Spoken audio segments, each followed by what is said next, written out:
starf mitt sem myndlistarmaður. Já, sko, mér finnst ég alltaf vera að byrja upp á nýtt. Það bara alltaf eins og að byrja frá byrjun í rauninni, sko, við hvert verkefni.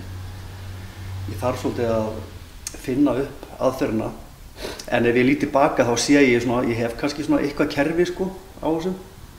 Eða svona, já, vinn eftir ákveðnum leiðum. Og það er misjafnt samt, sko. Ég meina, ég hef unnið mikið með ljósmynd aðferðir. Ég hef unnið út frá bara hlutum sem ég rekst á í umhverfinu.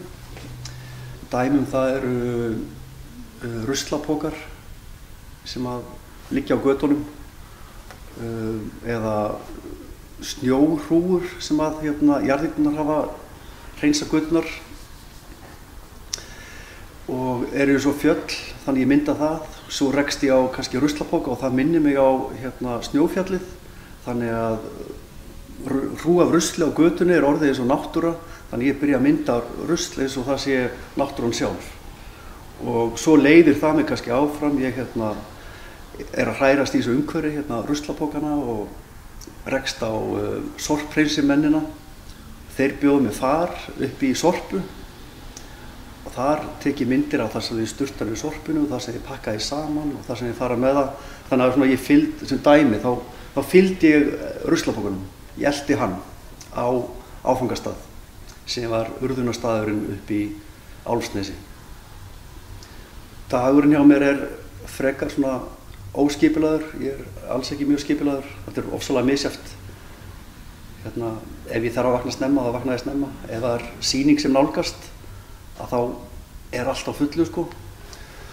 Og leiður sýningin er búin og þá dettur allt niður í svolítinn tíma og maður þarf að byrja ferlið upp á nýtt, eins og ég sagði það áðan, og svolítið að bara byrja aftur á byrjun. Í augnablikinu er ég bara svona að skoða gamlar vinnubækur, fletta í gegnum skissur og svona kannski pikka út svona eitthvað sem væri hugsanlegt að vinna áfram með. Þar er ég staddur í augnablikinu. En já.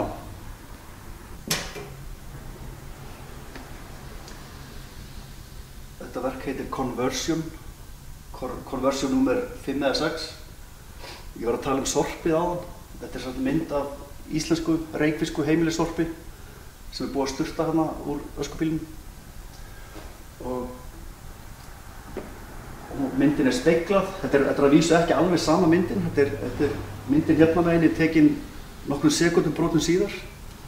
Þetta er allt á hreyfingu og á leið í pökkun.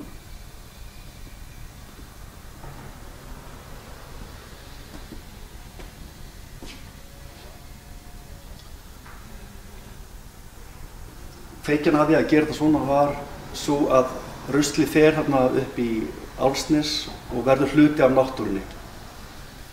Þannig að það er svona einhver svona greftrun og svona samruni við náttúrunni. Maður rennur saman við náttúrunni. Og þannig að svona eitthvað svona upphafið og svona trúalegt við þá hugsun, sko.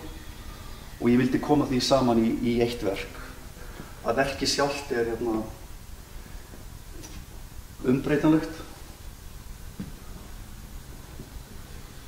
og ef ég er með einhver svona pælingar sem einhver svona trúarlegar eða svona predikunarpælingar að þá vildi ég fara alla leið með þá hugsun og koma því fyrir einu verki og í rauninni er þetta svona predikun að áhorfandinn hann upplifir tvenns konar ástand, eitthvað svona niðurlægjandi eða svona ömurlegt sorp og svo eitthvað upphafið.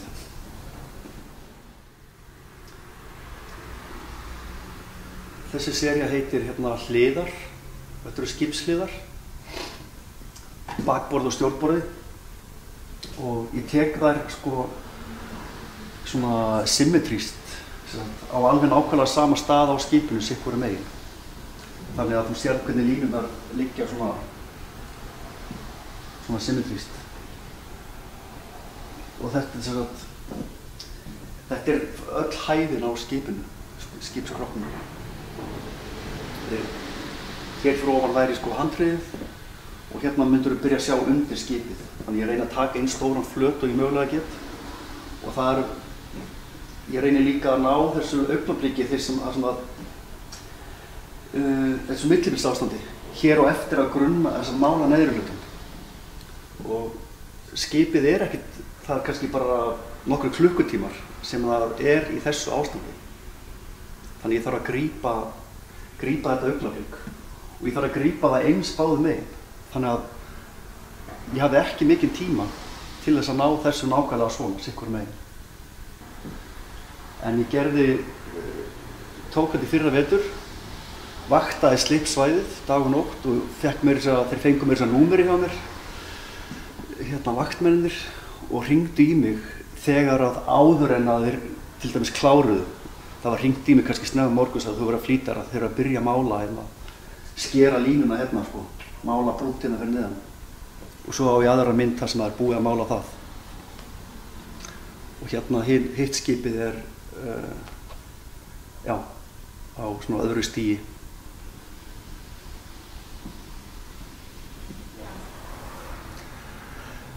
Já, það verk útiháttir eftir helgi sem var bara uppstillt tjald og svona drasl, leifar af svefnpokum og tjaldsvölum og tómar dósir.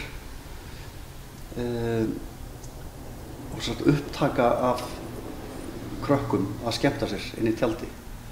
Þú voru að syngja og spila gítar og það var að spila svo í tjaldinu. Og það hljómaði eins og það væri partí í tjaldinu. En þetta verk fékk töluverð viðbrögð. Það voru margir sem héldu að þetta væri útihátíð sko. Og bara hvernig datt ykkur í hug að leyfa þessum fyllibittum að vera í partíi sko. Það opnun og það var bara eitthvað svall úti í garði. Ofsalega margir sem blektust á þessu og ég fékk hálfgerðan móral yfir því að vera blekkja fólk svona. En jú, það var skemmtilegt.